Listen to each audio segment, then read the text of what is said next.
Hey everybody, it's Nate here with Goalie. If you don't already know us, our mission is to build tech tools for families with neurodiverse children. A lot of our families depend on Medicaid waivers to get the help and services that they need. This video is part of a series where we research these programs state by state and explain them to you jargon-free. Our goal is to help families like yours navigate this difficult process and get the help and coverage that you need. The royal flush. Hey everybody, it's Nate here with Goalie. Welcome to our state-by-state Medicaid waiver guide series. We go through all 50 states and talk about the Medicaid waiver process in all of them. Today, if you couldn't tell by my Parent Trap / Las Vegas, Nevada casino vibe intro, we're going to be talking about the state of Nevada today. So let's get right into it. So first of all, where am I right now? I'm currently on Goalie's forum page. To get here, you're going to go to forum.goalie.co. and it will take you to a forum page looking just like this. On this forum, we talk about all kinds of things. There's general schooling advice, some parenting and life advice, some goalie tips, some tech support, and the section that we're talking about today, government waivers, and specifically government waivers in the state of Nevada. All right. So Nevada has two Medicaid waivers that we're going to be talking about today. The first is the home and community-based waiver for persons with intellectual and developmental disabilities. It's quite the mouthful. Who can apply? So according to Nevada, any child or adult who is diagnosed with either an intellectual or a developmental disability, which includes a diagnosis of autism, can apply for this waiver. Nevada requires that individuals who apply meet an intermediate level of care. There is a technical definition for what an intermediate level of care is, but essentially, to sum it up, an intermediate level of care just means that individuals need some help and support getting through their everyday routine. They do not require a nurse by their side at all times, or to be put into a facility, or to have heavy machinery or a doctor right by their side. They just need some help and support getting through their everyday activities. This is typically the category that most goalie families fall under, which is why we are talking about them in these videos here.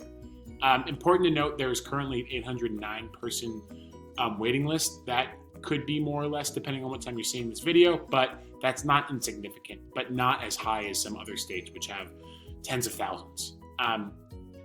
Anyways, so what are the income requirements? So income is not based on child income like a lot of other waivers that waive parental income. This one does take into account, and there could be a fee of how much you'd have to pay if you're applying.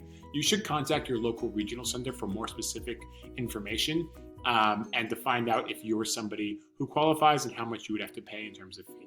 That hyperlink is right here. Feel free to click on it. It's very helpful. What do I get? So there's a list of services that you can see right here. It's not super long. For more information on what you actually get, you can also click on the application, which is daunting. It's like 157 pages. Go to page 46 and it has some of the list of services as to what you actually get.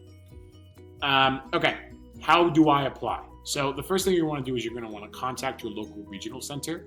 To do that, not to click on another hyperlink, but you're going to click on this hyperlink and you're going to talk to your county by county person and your representative.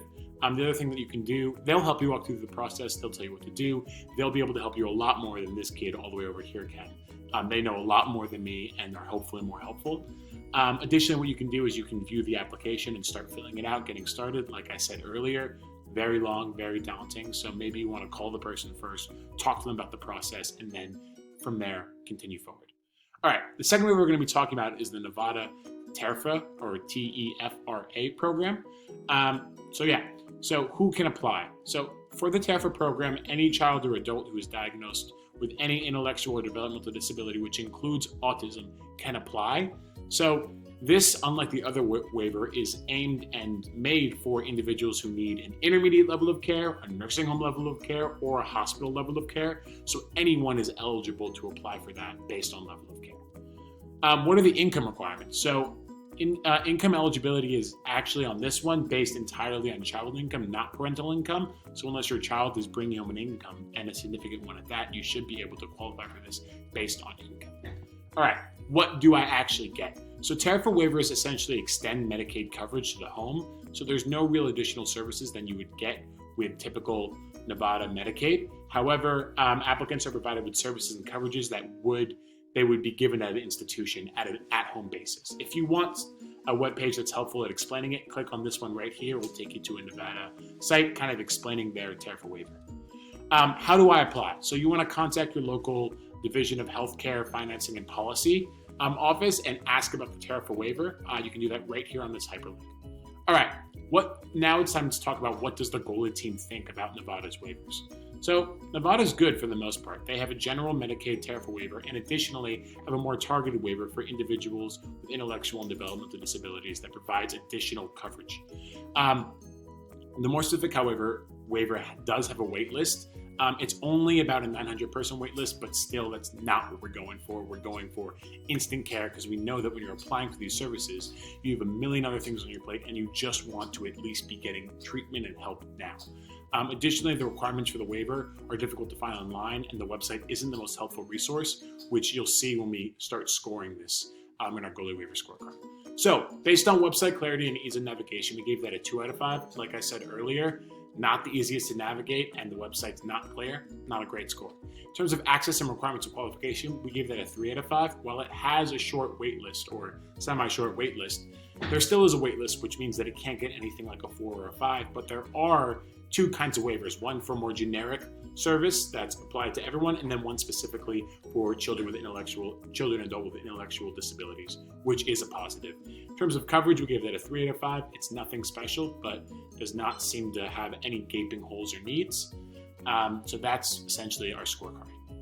We hope you found this video to be very helpful, but know that there are other resources that you should check out.